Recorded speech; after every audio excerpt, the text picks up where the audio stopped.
DMTV Info, votre chaîne d'information en temps réel.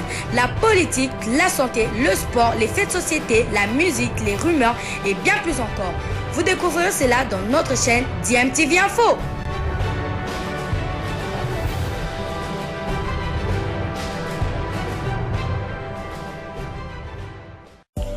Vous êtes sur DMTV, bonjour ou bonsoir, tout dépend de l'heure à laquelle vous nous suivez. Tout plaisir est pour nous de vous retrouver, mais surtout de savoir que vous êtes nombreux en train de suivre votre chaîne YouTube DMTV. DMTV qui vous propose l'actualité, vous propose également des analyses et des réflexions sur des sujets d'actualité, sur des faits sociaux, tout simplement sur des réalités que nous observons ici chez nous en République démocratique du Congo. L'équipe nationale, la prime de la RDC, a bouclé avec succès son premier stage en prévision des éliminatoires du championnat d'Afrique des Nations Algérie 2022 dont la phase finale aura lieu en janvier 2023. Les léopards à prime de la RDC se sont imposés hier au stade Martyr de Kinshasa sur le score de 2-0 face aux Diables Rouges à prime du Congo-Brazzaville lors de ce match qui était la manche en retour de la double confrontation amicale entre les deux équipes qui s'étaient neutralisées au match aller à Brazzaville le 27 juillet dernier sur le score d'un but partout. Hier, les deux buts de la RDC ont été inscrits en seconde période par Peter Ikoyo-Yembe à la 69e minute et par Jean-Marc Makus Mundele à la 73e minute de jeu.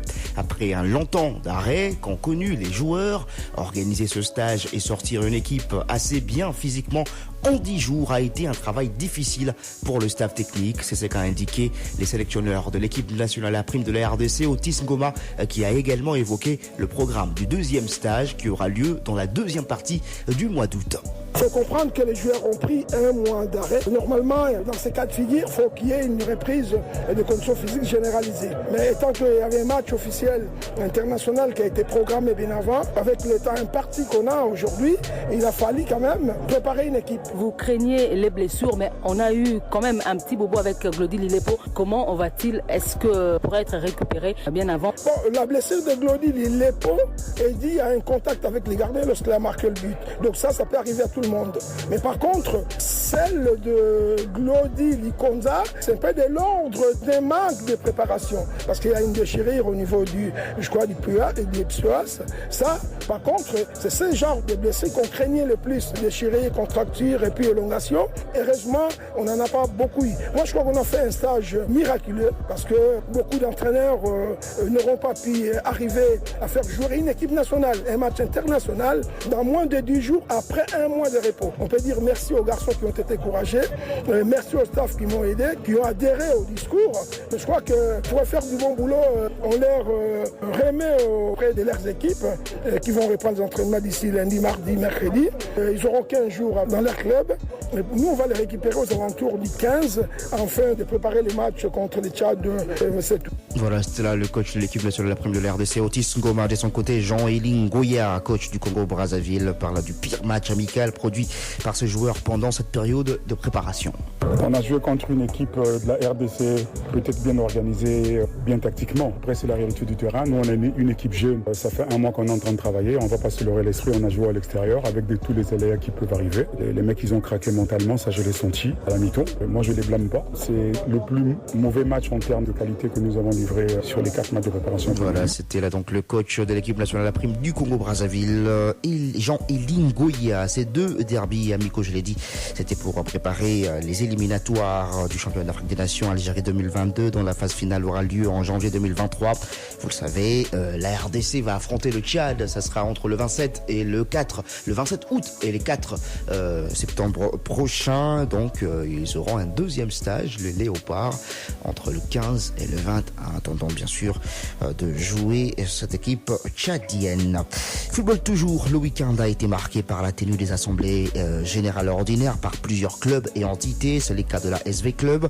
Le rapport général lu par le secrétaire général Patrick Banichai a été adopté. Les Dauphins Noirs, qui ont terminé deuxième de la manche unique du championnat de la Vodacom Ligue 1, sont satisfaits de la manière dont leur équipe s'est produite sur le terrain, mais pas du tout satisfaits de la manière dont le championnat a été organisé la saison dernière. Ils espéraient remporter ces championnats de la Vodacom Ligue 1 s'il y avait une manche retour. En tout cas, c'est ce qu'a dit à Top Congo FM le secrétaire général de Dauphin Noir de Kinshasa, Patrick Banicha. On l'écoute. On est satisfait de la manière que l'équipe s'est comportée, mais on n'est pas satisfait de la manière que le championnat a été organisé. C'est pour une première fois depuis que je suis dans ce monde de football qu'un championnat qui se joue normalement puisse être arrêté pendant 3 mois. Et quand on reprend, on ne sait pas trop bien on reprend pour quelle finalité, puisque on a repris avec espoir qu'on reprend le championnat, puisque nous, avec club, nous disons la phase retour, on va gagner beaucoup plus de matchs que notre adversaire qui mène le classement, qui n'a que 3 points d'avance sur nous. Mais qu'est-ce qui est arrivé? On se retrouvait qu'après la phase aller, on arrête le championnat. Si je regarde, le club a joué combien de matchs à domicile et combien de matchs à l'extérieur? Mazembe qui mène le classement a joué combien de matchs à domicile et combien de matchs à l'extérieur? Mazembe a joué plus de la moitié de ses matchs sur lui. Et il a joué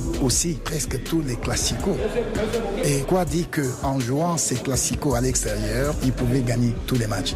Donc on voit que l'écart de 3 points qui nous séparait du meneur, pour nous disons, en phase retour, nous allons récupérer ce retard. Mais ça n'a pas été le cas, il n'y a pas eu de phase retour, d'où on n'est pas satisfait de la manière que le championnat a été organisé. Néanmoins, nous avons été satisfaits de la manière que notre équipe s'est comportée sur le terrain. Voilà, c'était le secrétaire général de la formation de V-Club, Patrick Banicha. 7 joueurs sans fin de contrat avec V-Club, dont de 3 gardiens, Simon Mosola, Landou Mavanga, Monga Ndala. Il y a également le joueur de champ, Obed Mayamba, Eli Panzou, Peter Mutumosi Zilou et Roli Balumbi. Après avoir joué la Coupe de la Confédération la saison dernière avec une élimination très précoce à l'étape de 16e de finale, les Dauphins Noirs vont retrouver la Ligue des Champions la saison prochaine. Un autre club qui a tenu son assemblée générale ordinaire au cours du week-end, c'est la formation de Céleste FC qui a terminé en tête du classement de la Ligue 2 zone ouest. Le club de l'Équateur doit en principe faire partie de promus en Ligue 1 la saison prochaine et il va donc retrouver, c'est le premier club de l'Équateur à jouer la Ligue 1 depuis plusieurs années. Ce club nourrit beaucoup d'ambition pour sa première dans le championnat d'élite de la RDC. On écoute son président, Christian Moncois. Le parcours de Céleste dans ces championnats de la Foot League des zones ouest pour l'édition 2021-2022 était vraiment très difficile. Et surtout quand vous commencez un championnat qui contient des équipes de grand renommée par une défaite et 2 matchs nuls. Vous voyez un peu ce que ça donne. Mais nous n'avons pas baissé les bras pour aller à côté de nos objectifs. Au contraire, ces mauvais départs nous avaient rendu encore plus forts, raison pour laquelle nous avons fait un très bon parcours en gagnant 21 matchs et en n'ayant qu'une seule défaite et 8 matchs nuls. Ce n'est pas seulement l'histoire de Céleste FC, mais c'est aussi l'histoire du Grand Équateur qui depuis 15 ans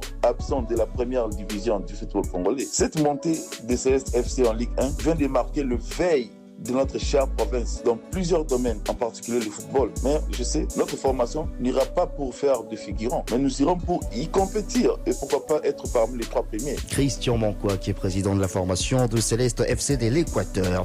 Vous jouez 30 matchs et vous n'avez que 22 cartons jaunes. Quand tu fais la moyenne, c'est 0 carton,6 par match. Acclamez pour ces joueurs.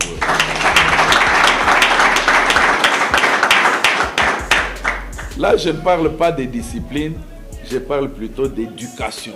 Monsieur le Président, félicitations. Messieurs du staff technique, félicitations. Et vous n'avez écopé aucun carton rouge. Et 2 joueurs seulement ont cumulé des cartons jaunes. Vous méritez admiration. C'est sûrement des défenseurs qui ont empêché qu'on aille marquer. Un milieu défensif. Je ne me trompe pas en cette matière. Ça, il faut le faire. 30 matchs, 22 cartons. Vous êtes admirable. Et ça, j'insiste, ça ne relève pas du fair play, ça relève de l'éducation. Puisqu'il y a des joueurs qui occupent des cartons, simplement puisqu'il part raconter sa vie à un arbitre. L'arbitre sur terrain, il vient faire son travail. Il n'est pas venu pour toi, monsieur. Donc, tout ce que tu lui dis là, raison pour laquelle il te donne un carton jaune. Tu blagues, il ajoute un autre, tu suis le match au vestiaire. Il n'est pas venu pour toi. Il est venu pour l'équipe. Et l'équipe, ce n'est pas toi. Si on te met dehors, Céleste va continuer à jouer sur terrain. Yo Nanganda. C'est pas toi, Céleste. continuer avec cette discipline, avec cette bonne éducation. J'insiste, il y a une différence entre un joueur discipliné et un joueur éduqué. Ne suivez pas l'arbitre après qu'il ait sifflé, puisqu'il ne va rien changer. N'insultez personne sur terrain. Il y a des joueurs qui écopent des cartons jaunes simplement puisqu'ils décident de bafouer.